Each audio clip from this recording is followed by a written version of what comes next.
memutuskan untuk mempertahankan BI rate tetap sebesar 4,75%. Suku bunga deposit facility tetap sebesar 3,75% dan suku bunga lending facility tetap sebesar 5,5%.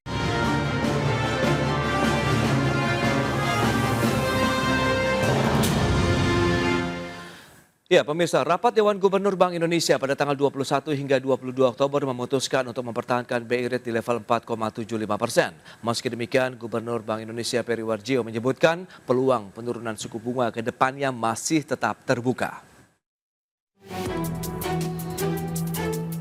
Rapat Dewan Gubernur Bank Indonesia pada tanggal 21 dan 22 Oktober 2025 memutuskan untuk mempertahankan BI rate tetap sebesar 4,75%. Suku bunga deposit facility tetap sebesar 3,75% dan suku bunga lending facility tetap sebesar 5,5%. Demikian pernyataan Gubernur Bank Indonesia Peri Warjio dalam konferensi pers hasil rapat Dewan Gubernur Bank Indonesia Oktober 2025 yang digelar pada tanggal 21 hingga 22 Oktober kemarin. Peri menjelaskan keputusan ini konsisten dengan perakiraan inflasi di tahun 2025 dan 2026 yang tetap terjaga rendah dalam sasaran 2,5 plus minus 1%. Selain itu, keputusan mempertahankan BI rate dalam rapat Dewan Gubernur Bank Indonesia Oktober 2025 juga sebagai upaya mempertahankan stabilitas nilai tukar rupiah yang sesuai dengan fundamental. Khususnya di tengah ketidakpastian global yang masih tinggi serta sinergi untuk turut memperkuat pertumbuhan ekonomi. Langkah ini menandai sikap akomodatif BI dalam maju pertumbuhan ekonomi sekaligus menjaga stabilitas rupiah. Peri menyebut peluang penurunan suku bunga acuan masih terbuka, tetapi dasar kebijakan BI untuk menurunkan suku bunga akan didasari oleh data inflasi. Peri menegaskan komitmen ini juga tetap memperhatikan laju inflasi inti di tengah upaya Menteri Keuangan Purbaya Yudi Sadewa melakukan ekspansi fiskal untuk mendorong sektor real. Dari Jakarta, Tim Liputan, IDX Channel.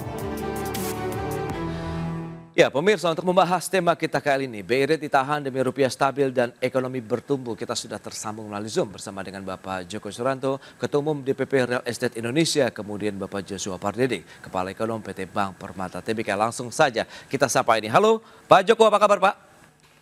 Alhamdulillah, baik Mas Pras.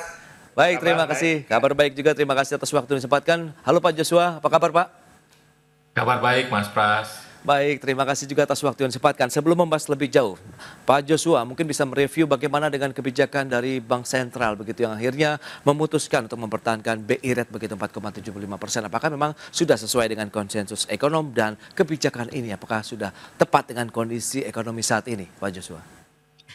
Ya, jadi kalau kita melihat dibandingkan, jadi ini Bank Indonesia memutuskan untuk mempertahankan suku bunganya ya setelah 3 bulan sebelumnya memangkas suku bunganya berturut-turut ya selama 3 bulan, dan di bulan keempat ini Bank Indonesia memutuskan untuk mempertahankan suku bunganya sekalipun memang keputusan ini di luar konsensus market ya, di mana sebagian besar ekonom memperkirakan untuk memangkas suku bunganya. Mempertimbangkan bahwa ruang penurunan sebenarnya masih tetap terbuka, namun tentunya beberapa pertimbangan yang tentunya menjadi asesmen dari Bank Indonesia terutama adalah terkait dengan stabilitas rupiah dan juga terkait juga dengan transmisi penurunan suku bunga BI yang masih terbilang lambat ya, sehingga itu yang mungkin menjadi pertimbangan Bank Indonesia pada rapat Dewan Gubernur Bank Indonesia bulan Oktober ini. Bank Indonesia memutuskan untuk menahan suku bunganya sambil juga menunggu bagaimana keputusan dari FOMC ya, masih sekalipun pasar cukup probability-nya masih cukup tinggi ya, penurunan suku bunga Amerika masih sekitar 50 basis poin lagi, namun sepertinya Bank Indonesia cenderung berhati-hati dalam hal ini, menunggu juga bagaimana kepastian ataupun dari sisi hasil keputusan rapat Dewan Gubernur Bank Sentral Amerika Serikat, dan juga yang tadi disampaikan juga bagaimana dampak implikasi terhadap inflasi domestik ya, sekalipun memang inflasi sampai dengan data inflasi terakhir masih menunjukkan kondisi yang terkendali, namun betul bahwa dampak stimulus ataupun misalkan dampak kebijakan kuasi moneternya fiskalnya pemerintah, yakni dengan penempatan dana sal di perbankan, khususnya Bank Himbara, ini sooner or later pun juga akan bisa mendorong inflasi, sehingga mungkin ini pun juga menjadi salah satu pertimbangan Bank Indonesia untuk di RDG bulan ini menahan suku bunganya. Namun kembali lagi kami tetap melihat bahwa masih ada ruang ke depannya dalam jangka pendek ini untuk BI tetap memangkas suku bunganya. Baik, itu dia dengan kondisi yang ada begitu mencermati Fed Fund Rate, kemudian bagaimana mencermati juga laju inflasi dengan beragam stimulus yang sudah disampaikan oleh pemerintah ya, ada stimulus jilid 1, 2, 3 dan diharapkan bisa ya mungkin nanti akan mendorong lagi inflasi ke depannya begitu. Nah, Pak Joko, lantas dari sisi pelaku industri properti yang memang erat kaitannya dengan suku bunga perbankan, Anda melihat bagaimana dengan keputusan Bank Sentral ini Pak Joko? Apakah ya ini lagi-lagi memang menjadi angin segar 4,75% ini cukup affordable, cukup meyakinkan juga dari sisi pengembang misalnya? Silakan. Ya, terima kasih Mas Pras. Kita melihat bahwa untuk kebijakan moneter pastinya punya roadmap tersendiri. Tadi juga sudah disinggung bahwa BI berhitung betul, meskipun kita berharap sebenarnya penurunan ini bisa berlanjut kan begitu. Karena kita tahu bahwa sektor properti salah satu yang akan mendrive itu adalah mengenai suku bunga. Namun kalau kita lihat sisi lain dari sisi fiskal, apa yang dilakukan pemerintah saat ini sudah memberikan akses positif, sebuah akomodasi terhadap bagaimana properti ini bisa didorong sebagai penumbuh ekonomi, bagaimana industri ini bisa terrealisasikan seperti industri yang lain, karena kita tahu bahwa di tahun ini sejak posisi Maret itu sudah turun menjadi single digit, jadi 9,28, artinya bahwa realisasi industri ini melalui pelambatan. Kita tahu bahwa kebijakan dari pemerintah untuk mendorong adanya perumahan, kemudian ada PPNBM yang ini adalah sebuah kabar yang hebat, ini di luar yang biasa, yaitu 2026 sudah diputuskan, 2027 bahkan itu sudah diputuskan mengenai PPNBM. 3 hal yang kita lihat bahwa keputusan ini, satu adalah address positif bahwa properti mendapatkan sebuah perhatian, sebuah awareness dari pemerintah untuk didorong tumbuh. Yang kedua, ini adalah memberikan stimulus bagaimana industri ini bisa berkontraksi positif sehingga realisasi pertumbuhannya bisa terjaga. Yang ketiga, maka ini adalah saatnya bagi masyarakat yang belum memiliki rumah untuk bisa memiliki rumah. Artinya di titik itu bahwa dari sisi fiskalnya sudah running, kemudian dari sisi moneter ini bisa berimbang, maka yang akan terjadi adalah sebuah dorongan untuk bergerak, dorongan untuk bisa lebih kontributif, dorongan bagi industri properti ini untuk bisa merealisasikan di atas double digit. Kami dari Real Estate Indonesia berhitung dengan adanya stimulus, dari adanya banyak kebijakan ini bisa mendorong pada akhirnya pertumbuhan di properti ini bisa jalan lebih baik, bisa tumbuh lebih baik. Kita tahu bahwa apa yang dilakukan oleh pemerintah untuk pertumbuhan, memberikan stimulus di ekosistem, itu adalah dampaknya akan terasa di Desember ataupun triwulan pertama 2026. Tetapi kami sangat berterima kasih karena pendekatan pemerintah kali ini beda. Lebih terbuka, lebih bisa kita lihat apa yang kebijakan itu menjadi bagian dari stimulus atau asumsi yang bisa kita gunakan dalam menggerakkan sektor properti ini. Sehingga kebijakan itu bisa memberikan dorongan, kebijakan itu bisa menjadi salah satu alternatif bagaimana kita mendesain usaha kita ini untuk bisa diterima oleh masyarakat, masyarakat juga mendapatkan keuntungan, masyarakat juga mendapat keringanan, sehingga sektor properti ini bisa memberi kontribusi pertumbuhan ekonomi. Sesuai dengan riset kita bahwa setiap injeksi 125 triliun sampai 135 triliun akan memberikan dampak pertumbuhan ekonomi 0,5. Artinya ketika realisasi pertumbuhan di sektor properti ini bisa di atas itu, maka akan memberikan kontribusi lebih besar lagi bagi pertumbuhan ekonomi. Kita tahu investasi di sektor properti semester 1 itu sebesar 75 triliun. Artinya investasi di sampai akhir tahun itu pasti sudah di atas 150 triliun, yang berarti bahwa minimalnya properti bisa memberikan kontribusi di 0,52% untuk pertumbuhan ekonomi di 2025 ini. Baik, itu dia kontribusi dari sektor properti yang memang sangat menjanjikan. Nah, lantas bagaimana Pak Joshua kalau kita bicara mengenai transmisinya? Dari sisi penurunan BI rate kita tahu sudah beberapa kali dilakukan oleh Bank Sentral. Apakah ini langsung terkorelasi juga penurunan suku bunga kredit di perbankan Pak Joshua? Anda melihatnya begitu, ada lag yang memang ini harus segera kita kecilkan begitu jaraknya, lagnya, atau bagaimana nih Pak Joshua?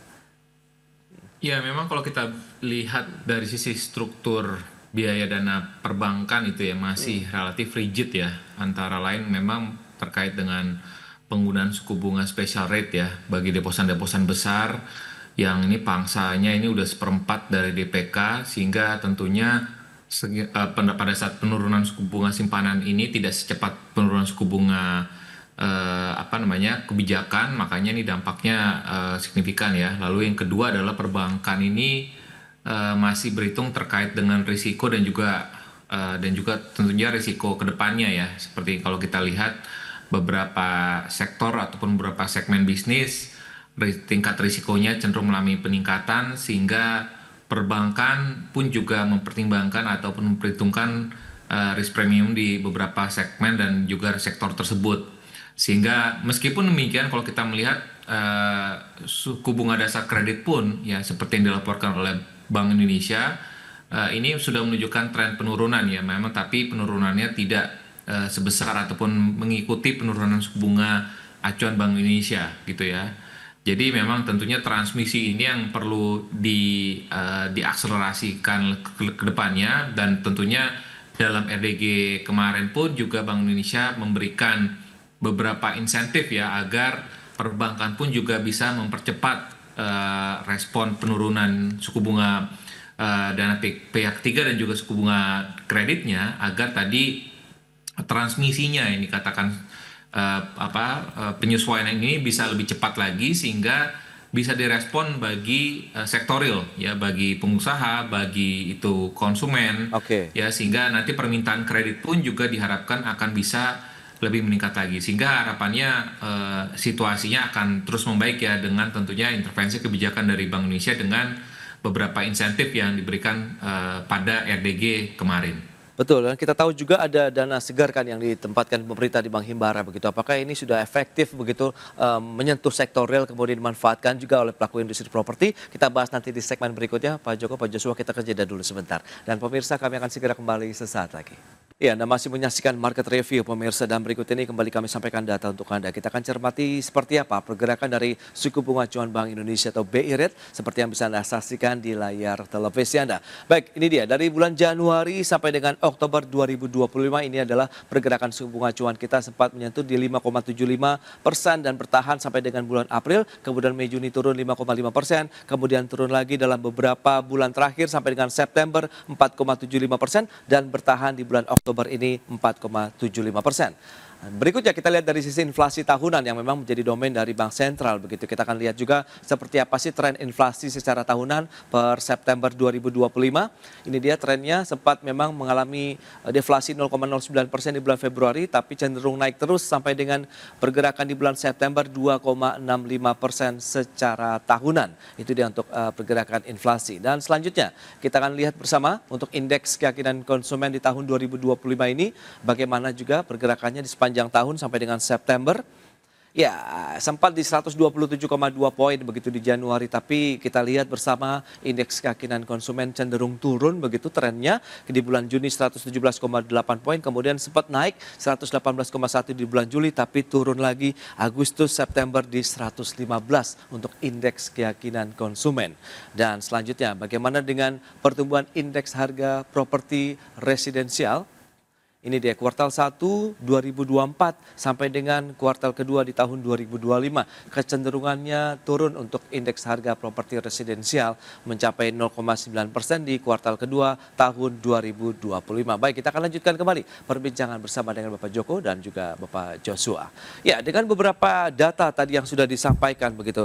Pak Joshua, Anda melihat seperti apa sih nanti tren dari pergerakan inflasi, kemudian suku bunga acuan, dan bagaimana dengan dana segar tadi yang sudah disampaikan di awal begitu, 200 triliun masuk ke dalam Himbara. Kemudian apakah menurut Anda ini sudah cukup efektif realisasinya dan bisa menyentuh sektor real, kemudian bisa menggerakkan ekonomi nasional kita?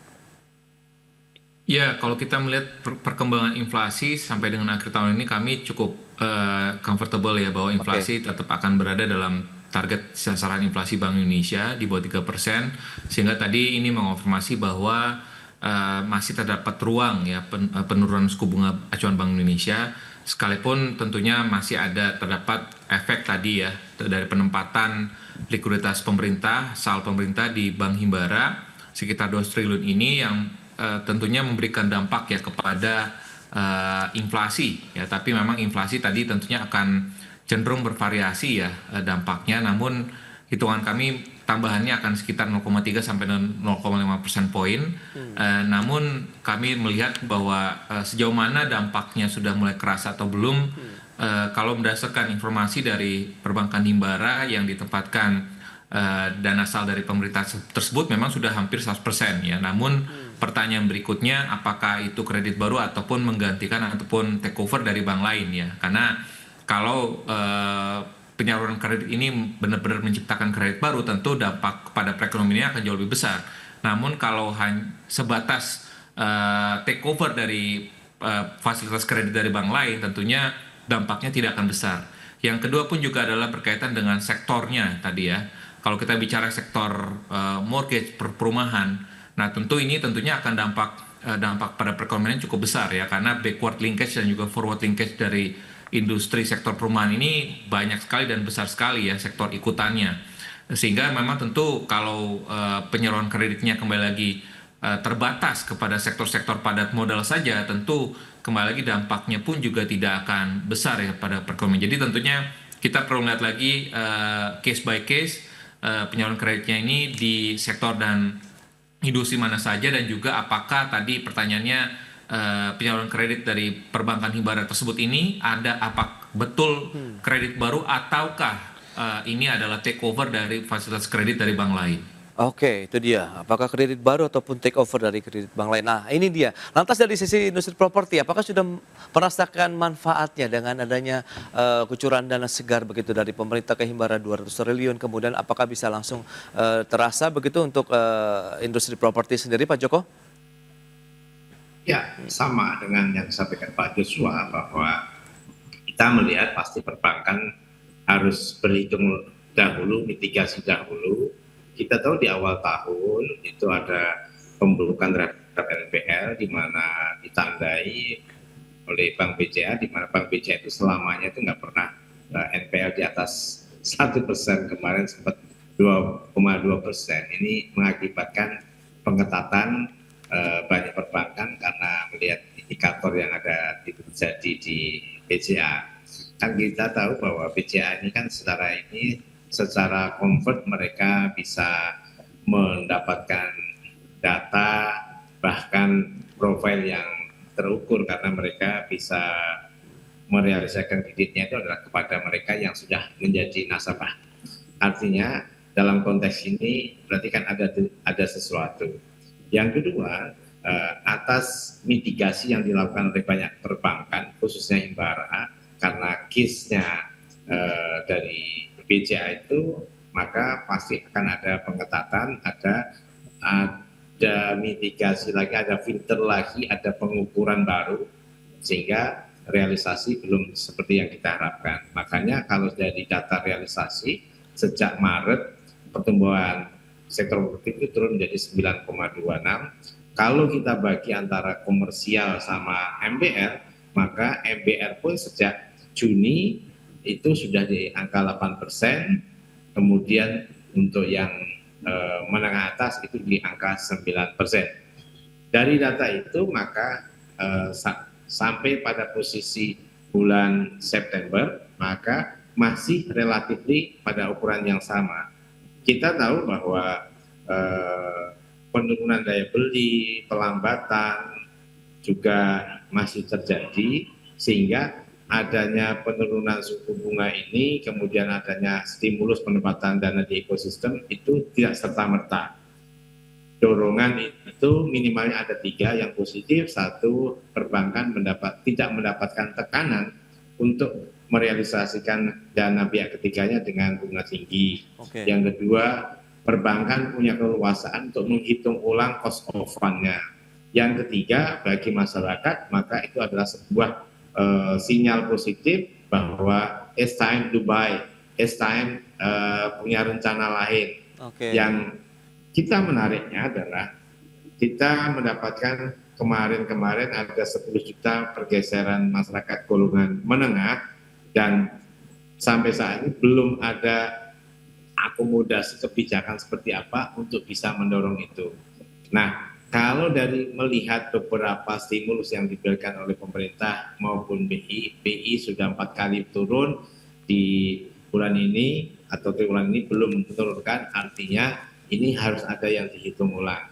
Tetapi kalau kami dari sektor pasar meyakini bahwa setidak-tidaknya pada bulan Desember itu sudah ada pergerakan yang lebih baik, sudah ada dorongan yang lebih baik, apalagi nanti di awal tahun maka pergerakan ekonomi, pergerakan pertumbuhan daya beli masyarakat, kemudian keyakinan konsumen masyarakat ini juga akan lebih baik lagi.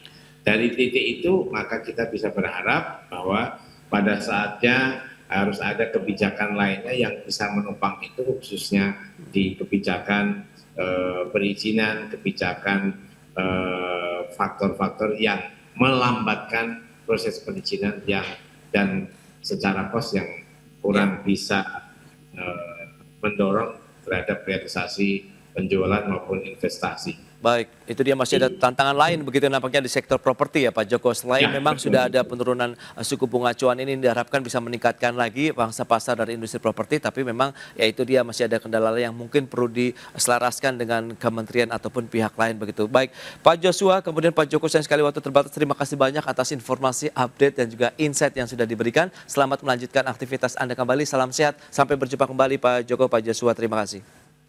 Terima kasih.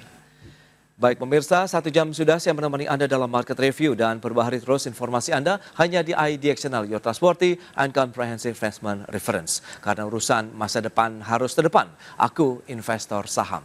Ya, saya Prasetyo Wibowo beserta seluruh kerabat kerja yang bertugas pamit undur diri. Terima kasih dan sampai jumpa.